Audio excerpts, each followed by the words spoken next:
More than anything, what we hope the show accomplishes is gives an alternative perspective to disability.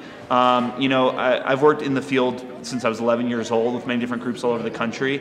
The hardest part is not working with people with disabilities because of people who are treating them bad or making fun of them. The hardest part is the people who are trying to, quote unquote, protect them, or who think that they're all angels or these sweet little kids and treat them like children.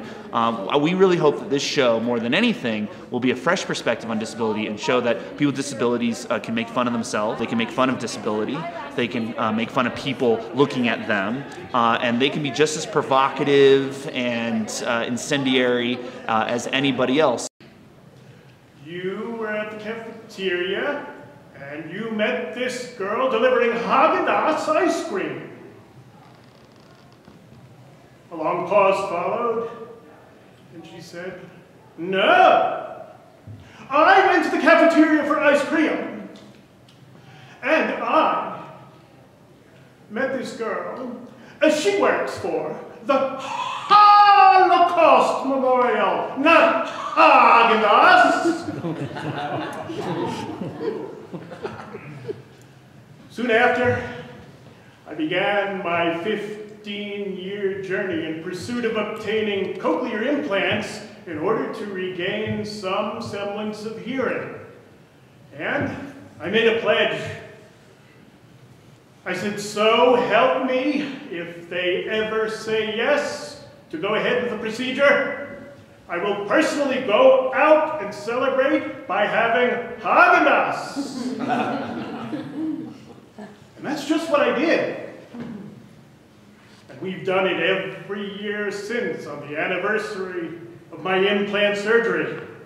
Even as a blind adult, there are some people who just think you need somebody else to constantly take care of you.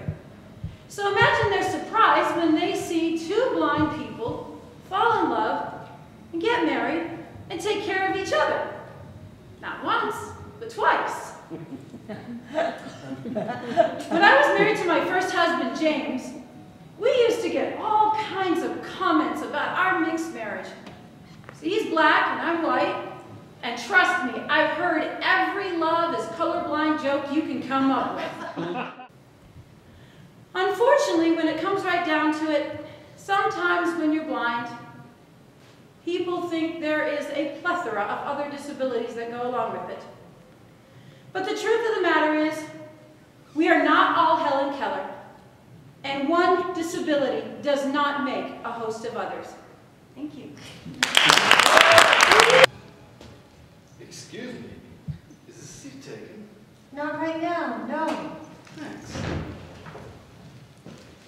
So how are you tonight? I'm fine. I can't remember why I'm here. That's not a good start. I mean, I know I'm here to meet someone. I just forget her name. Maybe you started drinking a little too early tonight. No, it's not that. I don't want to destroy any more brain cells. You see, I have a TBI. You have TMI? No. TBI, traumatic brain injury. It means for me that I have a hard time remembering things. Wouldn't it be funny if we turned out to be meeting each other here when we're here to meet each other? Yeah. But my date wouldn't have a TBI. He's supposed to be a physics professor. Really? I'm a physics professor. My name is Kevin Pettit. I'm Imelda. So you're a professor? Yes, I have a PhD. I thought you had a UTI. Do you mean an IUD? That's private. Who are you, the FBI?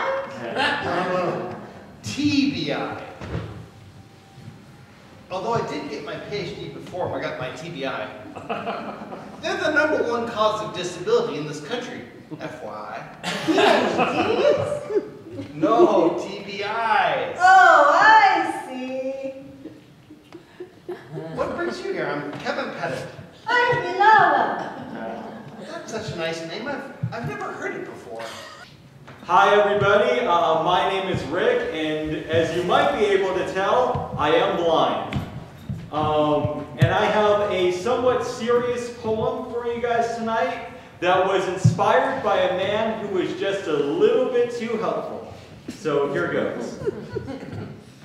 My feet were on a routine journey to the supermarket one February morning when this disturbing guy, claiming to be a cab driver, stopped his vehicle to complain about my clueless confidence in maneuvering down sidewalks. I calmly tried expressing faith in my capabilities, but eventually my suicidal journey had to continue. About a block away from achieving what he thought was impossible, I heard applause plus screams from my newest stalker. Before I could reply, a cop car arrived, and he ran up to demand applause for reporting the imaginary emergency.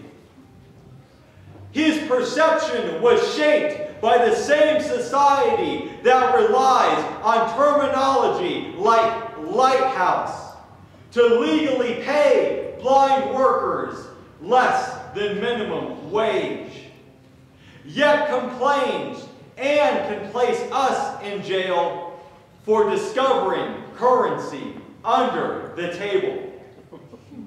Sometimes it does make me wonder if society doesn't want us to rise up. Thank you. I've been labeled, called disabled. When will not be judged? Called retarded, disregarded. When will not be judged? I just want to be part of a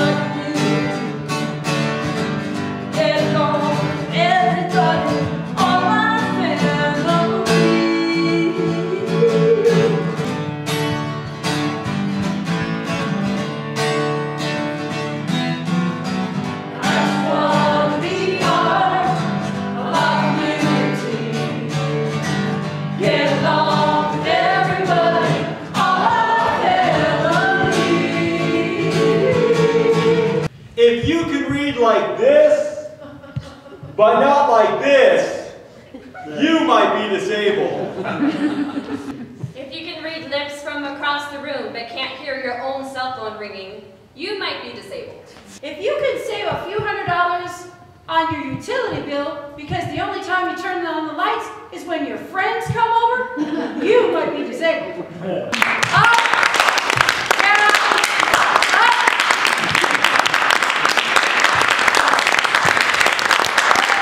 As a child, I was an actor. I acted in Boulder's Junior Theater several times and in musicals and plays in my high school and college and junior high.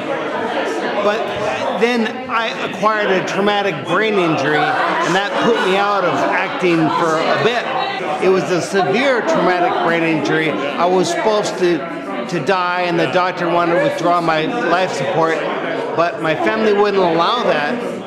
And one of my sisters got really mad at the family conference and went into the room where I was in my coma, and she said, "Kevin, they're going to kill you. You need to let us know you're alive." So I raised my hand, and she ran back into the doctor, to the family conference room, and told the doctor, but then he had to witness it, so the whole family crowds in, all the nurses and techs and doctors, and so Jenny said, "Kevin, raise your hand again or they're going to kill you." So I raised my hand and they let me live. So I'm happy they let me live. So the reason I wanted to be involved with this production of the show Dis-Labled is because I've never acted before. I thought it would be a challenging experience to work with other people, fellow artists, and to sort of mold my artistic abilities around theirs. That challenge would be something that might help me grow as a person and as an artist.